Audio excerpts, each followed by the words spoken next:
Can I get a tribe check?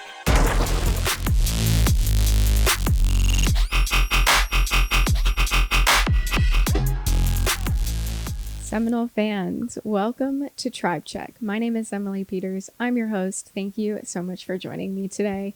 And I'm fighting the urge to say thank you so much for joining me for another new episode, but I'm not calling this an official episode. It's a little bit of a different one today, and I'll get into that. But before I do, just want to remind you, if you've not already, don't forget to subscribe. You don't want to miss any new episodes, and you can like, comment, follow, whatever options you have on your podcast platform of choice. I greatly appreciate all of your support. So if you're new here, welcome.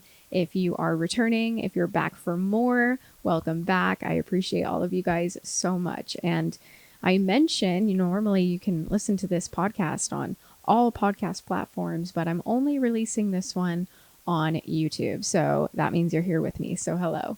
And that's because it's sort of an unofficial episode today. I obviously had a plan for what I was going to release today and have a guest on.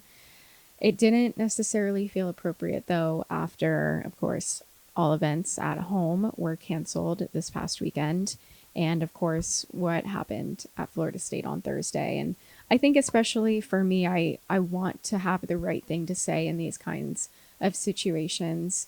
And sometimes there's not a right thing to say, or sometimes it's just kind of the raw emotion that comes out. And I think that can be extremely powerful too. And first of all, I'm seeing reports that all students that were injured are supposed to make full recoveries, which is fantastic news. Best case scenario.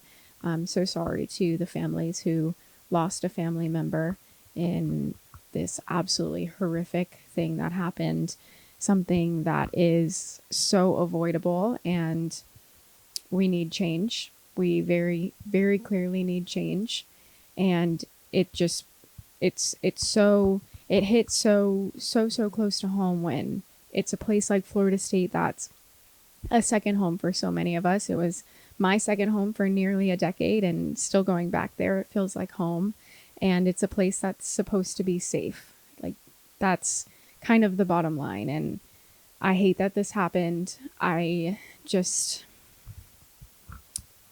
kind of at a loss for words as I've sort of processed what's gone on. I think the most positive thing that has come of this is seeing the community come together, seeing how many people went out to Langford Green the following Friday. I unfortunately wasn't there.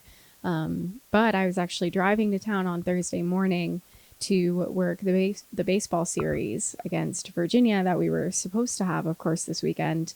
And as I was entering town is when those text alerts started to come out, and it was scary. It was really scary. Of course, I wasn't even there. So my version of scary is a lot different from the people who lived it. And I hate that these people lived it and have this very, very scary memory on Florida State's campus that so many of us love so much. And the bottom line is we need change, right?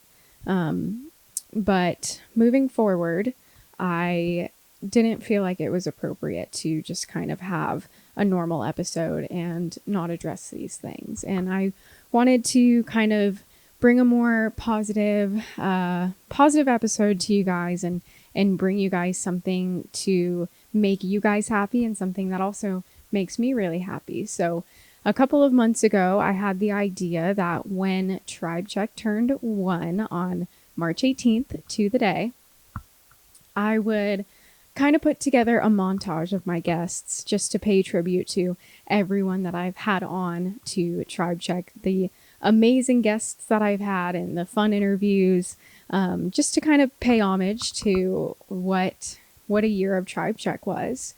And of course, as many of you guys know, I was in the process of relocating to St. Petersburg, just kind of around that time. All of March, it was a little bit crazy. I was going back up to Tallahassee to work baseball games, and then back down here trying to kind of figure out my life down here, get into a bit of a routine, and figure out what that next step is for me. So it's been a bit of a process. And now that we are close to the end of April, I feel like I'm starting to get a little bit settled. I'm still going back and forth up to Tallahassee, as I mentioned, but it's starting to get more normal. My new life, I guess the new normal, is starting to look a little bit more normal for me. So I never got around to making this montage for you guys, and I always wished that I did.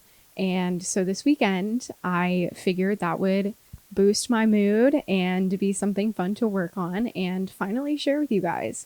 And I also feel like this is a good time to mention, if you guys missed out on my episodes with Ryan Fitzgerald and Alex Mastromano, Ryan Fitzgerald, he was my first interview of 2025, and we had a wonderful chat.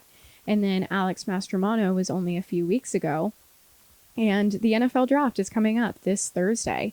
So those episodes, I would encourage you guys, if you did not see them when they first came out, go on back and check those out. Give those a listen to two of the brightest spots of the football team this past year. And if you did watch it and maybe you want to get into the NFL draft spirit, I would encourage you to go back and listen to those episodes. I'll go ahead and link them down in the caption here, the YouTube links for those. So we're going to get excited for that. We have a couple other bright spots that we might hear on Thursday or the following days, probably the following days. But I would encourage you guys to check those out. And I hope that you guys enjoy this montage that I've put together. It's, again, kind of an unofficial episode, but just something that I've been wanting to share with you guys for a while. And one more disclaimer before I play the montage is that these are guests from my very first episode with Roberto Aguayo to March 17th. And my guests that I've had since then are not a part of it because I just wanted to focus on the guests that I had in year one with Tribe Check. So this is kind of my, if you are a Spotify Wrapped or Apple Music Wrapped, this is kind of my Tribe Check Wrapped for you guys. So I hope you guys enjoy it. And as always, go Noles.